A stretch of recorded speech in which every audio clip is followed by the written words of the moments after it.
Hello, Diana Brensley here with Creative Life Scrapbooking.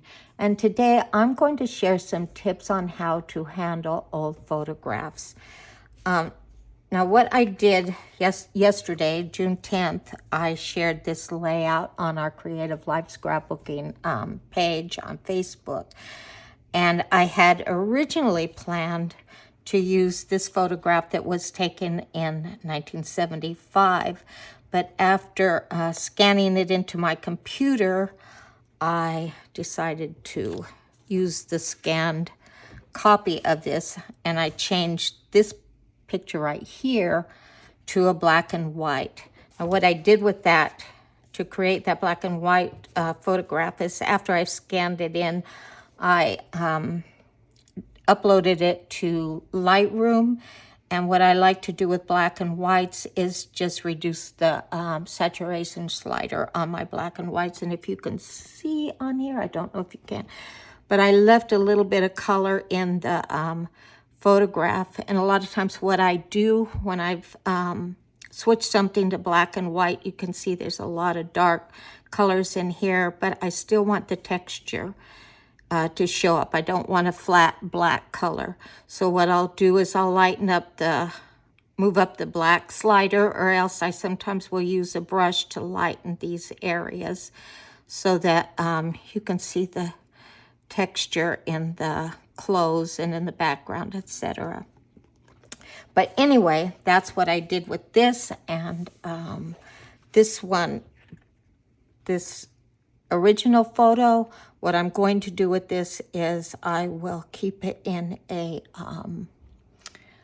power sort box, which is usually what I do with my old photographs. For instance, this one right here, if I wanted to put something like this in an album, I haven't done it yet, but I would probably scan it and create a copy of this in this, or even if I wanted to frame it, I would create a copy of it and frame the copy, or even put a copy in my albums. This type, you'll see that this is pretty thick, but this type of a photograph, and I shouldn't be touching it with my hands, but I do anyway, needs to go in a dark place. So this one I keep in a power sort box, and that's what I'll do with this. But generally I have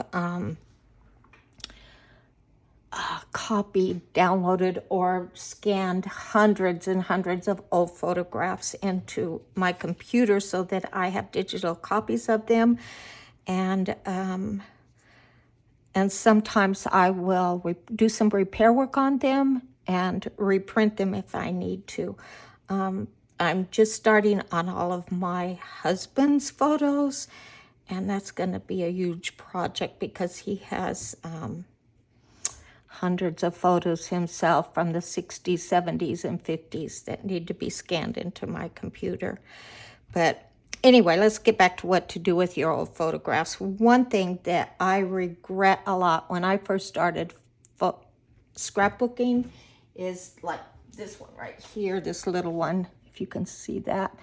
I cropped my photographs down way, way too much. Like this one, I cut around this. This was really popular back in the day, in the beginning of scrapbooking, and this is something I regret doing, wish I hadn't have, and I don't advise cropping your photographs like that anymore.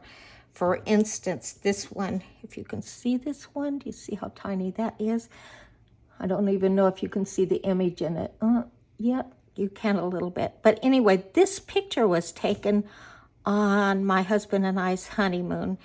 And he took it from, well, what he would do is put his Minolta on a stump or someplace flat, and then run over to where I was sitting and put the camera on a timer, run over to where I was sitting before the camera went off, before the camera went off and took the picture.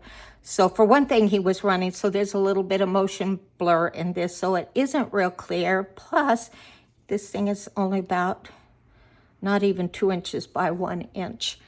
But so what I did is I scanned it. I have an old scanner, Epson scanner.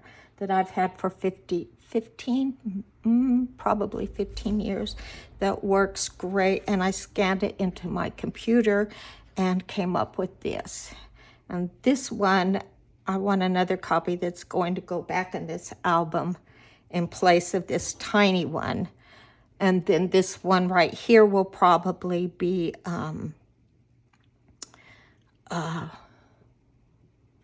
what am I thinking? Framed. I'm going to frame this. All right, this is another one that was taken in 1983 that I scanned into my computer, not only to get a digital copy of it, but I also wanted to increase the size of it so that I could frame it, not only frame it, but have another copy to put in an album. So those are just some of the things that can be done with your old photographs. I do suggest, if you can afford one, to get a really good scanner. Otherwise, I think sometimes you can use a scanner app on your iPhone.